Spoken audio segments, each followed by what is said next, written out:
নমস্কার সবাইকে, তোমরা সবাই কেমন আছো? আশা করছি খুব ভালো আছো। আমি ললিতা চলে আসলাম তোমাদের সঙ্গে একটা নতুন ব্লগ নিয়ে। আশা করছি তোমাদের ব্লগটা খুব ভালো লাগবে।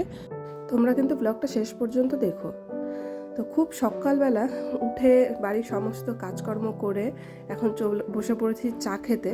কারণ আজকের চাটা একসঙ্গে খাওয়া, কারণ অনেক দিন পর বাড়িতে এসেছে। যে আমরা তো তিনজনই মানুষ বাড়িতে, যে কারণে আমরা সবসময় যাই খেতাম একসঙ্গে খেতাম, কিন্তু এই জিনিসটা এখন খুব মিস করা হয়।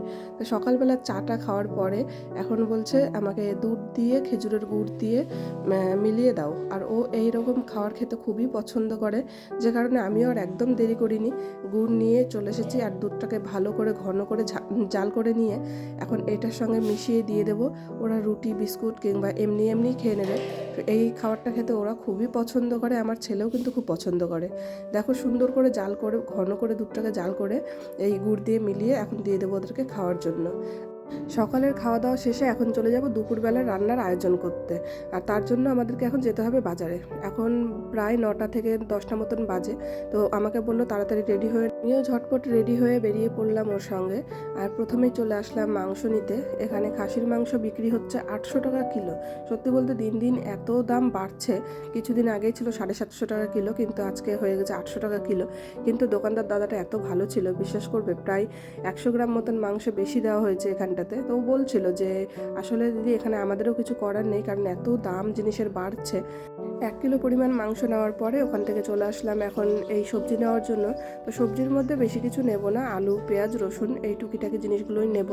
বাজার তো বাড়ির পাশেও আছে, কিন্তু বাড়ির পাশ থেকে আজকে নেওয়া হয়নি, কারণ মাংসটা নিতে গেলে আমরা এখানটাতেই আসি। আর অনেক দিন থেকে যেহেতু এই দোকান থেকে মাংস নেওয়া হয়, তো মাংসটা খুব ভালো করে। আর আমাদের চেনাশোনা হয়ে গেছে, যে কারণে যেখান থেকে বলা হয় সেখান থেকেই মাংসগুলো কেটে কেটে দেবে। এই দাদাটা কিন্তু এমনিতে খুবই ভালো।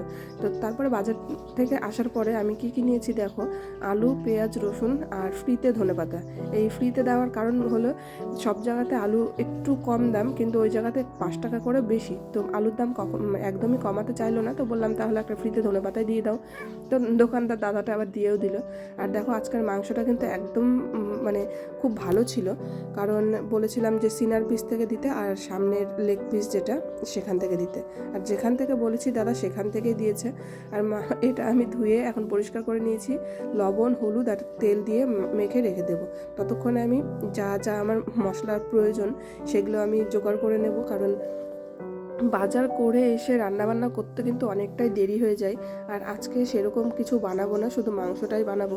ওকে বললাম যে আর কিছু বানাবো নাকি, ওরও পছন্দ না যে যেদিন মাংস হবে সেদিন এক্সট্রা অন্য কিছু রান্না করার। সত্যি বলতে আমরাও এরকম খুব কমই করি, মাংস হলে আর অন্য কিছু বানানো হয়ও না। তো তার জন্য আমি এখন আলুটা বড় বড় করে কেটে ভেজে আলাদা রেখে দেবো। আর অনেকগুলোই আলু দিয়েছি দেখতে পাচ্ছ। আর এই আলু ভাজতে ভাজতে চলে আসলো এই ফুল গাছ কাকু। আর এসে এত জোরে জোরে ডাকা শুরু করেছে, আমি তো আর থাকতেই পারলাম না, সঙ্গে সঙ্গে গিয়ে দেখলাম কী কী গাছ আছে। আজকের গাছগুলো কিন্তু খুব ভালো ভালো ছিল। তো এখান থেকে আমি এখন 2 থেকে 3টে গোলাপের গাছই নেব, আর কিছু নেব না। গোলাপ গাছগুলো বেশ পছন্দ হলো, এই জন্য এই 2টো গোলাপের গাছ নিয়ে নিলাম। আর এই গোলাপটা না একটু অন্যরকম, কারণ ভিতরে জোড়া ফুল ফুটেছিল। আর এই ফুলটার কালারটাও খুব সুন্দর, পছন্দ হলো তাই নিয়ে নিলাম। আর গাছ নেওয়া তো হয়ে গেছে, এখন এসে দেখি উনুনটা আর জ্বলছে না, কারণ এখানে খড়ি দিতে ভুলে গেছিলাম। আর গাছ দেখলে পরে জানি না কি হয়, এরকমই হয় আমার সঙ্গে। তো আলু ভাজা করে উঠিয়ে রেখে ফোড়নে দিলাম শুকনো লঙ্কা জিরে আর তেজপাতা, আজকে দিতে ভুলে গেছিলাম। আর কিছু গোটা রসুন দিয়েছি, আর পেঁয়াজ কেটে ভালো করে ভেজে মাংসটা দিয়ে দিলাম। আর এইভাবে আজকে করছি, কারণ খুবই তাড়াহুড়োর মধ্যে রান্নাটা করছিলাম। একটু যে ভালোভাবে সব কিছু গুছিয়ে নিয়ে করব এরকম সময় আমার কাছে ছিল না, কারণ অলরেডি এখানে 12:30 1টা বেজে গেছিলো। আর এই মাংস রান্না করতে তো অনেকটাই সময় নিয়ে রান্না করতে হবে, এই জন্য এখন এইভাবেই বসিয়ে দিলাম। তবুও কিন্তু মাংসটা খুব ভালো হয়েছিল। এই ঢেকে ঢেকে রান্না করতে করতে কিছুক্ষণ পরে দিয়ে দেবো এখন আদা রসুন আর কাঁচা লঙ্কা বাটা। আজকে শুকনো লঙ্কার গুঁড়োটা দেবো না, কারণ আমি শুকনো লঙ্কার গুঁড়ো খুবই কম খাই, কাঁচা লঙ্কাতেই হয়ে যাবে। তো তারপরেও আবার ঢাকা দিয়ে রেখেছিলাম, কারণ এটা কষাতে কষাতে অর্ধেক সিদ্ধ হয়ে যাবে। তো কষানো প্রায় আমার শেষ, দেখো কালারটা কত সুন্দর হয়েছে। আর এখন দিয়ে দেবো জিরে ধনে গুঁড়ো। জিরে ধনে গুঁড়োটা ভাজা করাই ছিল, যে কারণে কাঁচাটা দিইনি, বাটার আলসিতে বলতে পারো। তো এখানে আমার কষানো প্রায় শেষ, এখন দিয়ে দেবো গরম জল। আর গরম জল দেওয়ার প্রায় 30 মিনিট ফুটিয়ে মাংসটা নামিয়ে নিয়েছিলাম, কারণ অনেক ভালো ছিল মাংসটা, গলতেও বেশি টাইম নেয়নি। আর পরিমাণ মতন জল দেওয়ার পর এখানে দিয়ে দেবো একটু লবণ আর ঝোলের পরিমাণে হলুদ, দিয়ে দেবো ঢাকা। তো তোমাদের কেমন লাগছে ভিডিওগুলো অবশ্যই আমাকে কমেন্ট করে বলো, ভালো লাগলে একটা লাইক করে দিও। আর যারা আমার ভিডিওটা দেখছো তাদেরকে আমি অনেক ধন্যবাদ জানাতে চাই, কারণ শুরুতে যখন আমার মাত্র 10-5 এরকম ভিউ হতো তখনও যতটা ভালো লাগতো, এখন যেহেতু ভিউর সংখ্যাটা একটু বেড়েছে, যে কারণে আরও ভিডিও বানানোর উৎসাহটা বেড়ে যায়। তো আমার মাংসটা প্রায় শেষ হয়ে গেল রান্না।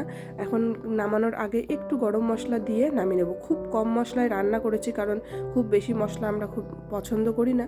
আমার হাজব্যান্ডও সে পছন্দ করে না যে খুব বেশি মশলা দিয়ে রান্না করা, কারণ ওরা সবসময় বাইরের খাবার খেতে খেতে না, আর ওদের মানে মুখের রুচিটা সেই ভালো নেই। রান্না শেষে এখন বসে পড়বো 3জন মিলে খেতে। আমার ছেলেকে আজকে স্কুলে পাঠানো হয়নি, কারণ ওর বাবা বকা দিচ্ছিল যে আজকে স্কুলে আর পাঠাতে হবে না, থাকুক। আর এখানে খাওয়া দাওয়া আমার হয়ে যাওয়ার পরে 4 থেকে 5 ঘন্টা একভাবে বসে এই পড়ানো, সত্যি আজকে পড়ানোর ইচ্ছে ছিল না, কিন্তু কিছু করার নেই, পড়ানোটা আর বাদ দেওয়া যাবে না। তো প্রথম ব্যাচ শেষ হয়ে যাওয়ার পরে এখন দেখো আমার ছেলের সঙ্গে ঋতিকা খেলছে। পড়া হয়ে গেলে দুজন খেলতে খুব পছন্দ করে, আর ও বলে যে ম্যাম আমাকে তাড়াতাড়ি ছুটি দিয়ে দাও, আমি অরিত্র দাদার সঙ্গে খেলবো। আর আজ দেখো দুজনেরই ড্রেসের কালার একদম এক হয়ে গেছে। তো পড়ানো হয়ে যাওয়ার পরে এখন চলে আসলাম রাত্রের খাবারে। যেহেতু মাংস অনেকটাই ছিল, এই জন্য রাত্রে আর সেরকম কিছু বানানো হয়নি। ভাত করেছিলাম গরম গরম, আর যে দুধের প্যাকেটগুলো এনে রেখেছিলাম সেটা দিয়ে বানাবো এখন সেমাই। আর সেমাইয়ের জন্য ভালোভাবে দুধটাকে গাঢ় করে ফুটিয়ে আর ঘি দিয়ে সেমাইটাকে ভেজে এইভাবে বসিয়ে দিলাম। আর দেখো গুড়টাকে না ভেঙে দিইনি, এরকম গোটায় দিয়েছি, কারণ জানি অনেকক্ষণে ফুটাতে হবে, আর তা ফোটাতে ফোটাতে গুড়টাও গলে যাবে, কিন্তু ভুল হয়েছিল, একটু ভেঙে দেওয়ার দরকার ছিল। এইভাবে রান্না করলেও ভালোই হয়। আর এই সেমাইটা খেতে আমরা বেশি পছন্দ করি, যেটা পাতলা রঙের মানে পাতলা পাতলা সেমাই হয়, সেটা আমরা খুব একটা পছন্দ করি না। আর এই সেমাইটা হতে না অনেক সময় মানে অনেকক্ষণ টাইম নিয়ে রান্না করতে হয়, অনেকটা জাল দিতে হয়। আর খেতে কিন্তু ভালোই হয়েছিল, কারণ দেখো দুধটা শুকাতে শুকাতে কতটা পরিমাণে কমে গেছে।